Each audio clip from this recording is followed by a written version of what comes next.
Federica Sallusto, congratulations.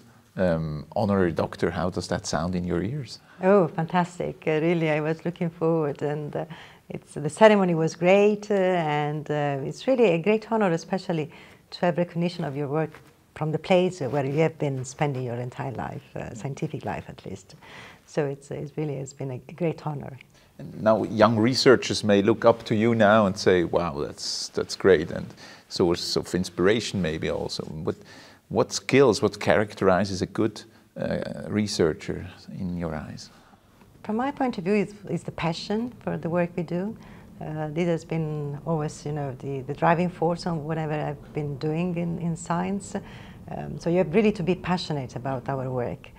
This is something I recognize also young people that have trained with me. Yeah. When they have passion, when they really believe it's worth doing, they spend night and days working.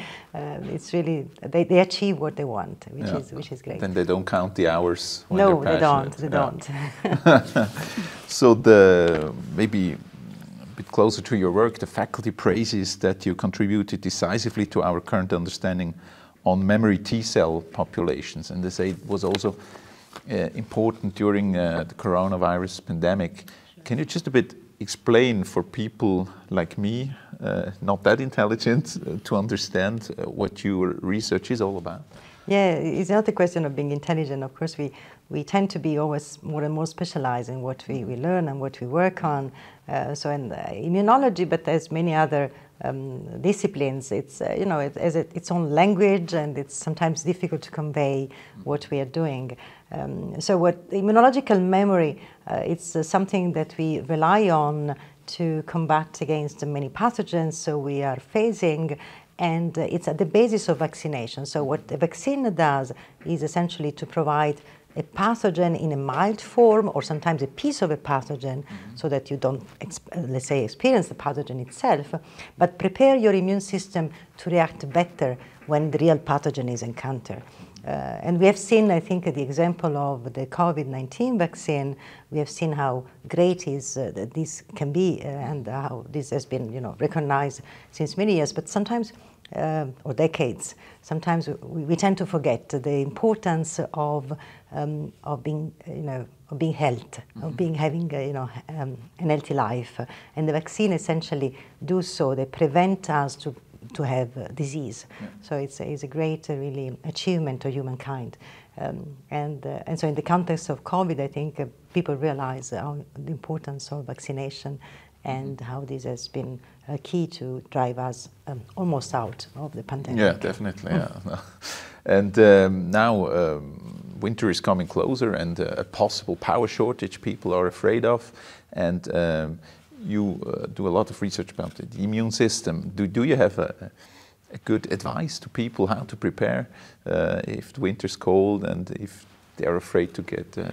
To be ill? I mean, vaccination is again helping us recovering, or let's say dealing with most of viruses and other pathogens, which in fact are attacking us more likely during winter.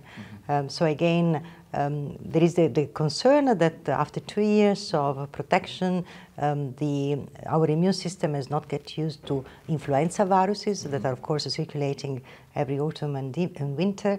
So I think, for instance, vaccination against influenza is something that we have to continue to invite people to do. It's not mandatory, but I think it's a good advice to be prepared and to rely on vaccination also for other viruses, not only for COVID, but also especially for influenza virus.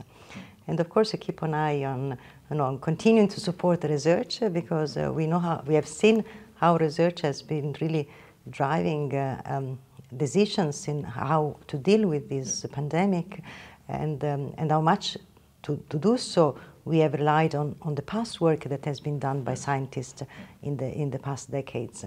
So we have to continue to invest in research, and in also training our students and our young fellows to do research in the proper way. And what are your next projects in research? Oh, the beauty of research is that you don't know what is coming next. It's what the discoveries that you made every day in the lab, actually, that the students and PhD students and postdocs do. So it's again still fascinated by the immune system. Immunology, I think, is a great But you do not know now what you will do in 2 years. So it's well, yeah, it can be a serendipitous discovery that sometimes push you along a pathway you didn't think of. But still, is of course immunological memory, understanding disease, infectious disease, autoimmunity. We are dealing with cancer now also. Again, another great many discoveries in the field of cancer done by immunologists. So I think it's nice to remain open to some serendipitous discoveries that can come. And that's where also you collaborate with people from the University of Fribourg. Absolutely, there is a very nice collection, especially for, of course, coming mainly from the Italian-speaking part of Switzerland. We sometimes feel to be a bit more isolated. So for us, having collaborations with colleagues on the German or French part of Switzerland is a way to be connected with other universities. And so I've known many colleagues here in Fribourg, in Bern, of course, and Zurich.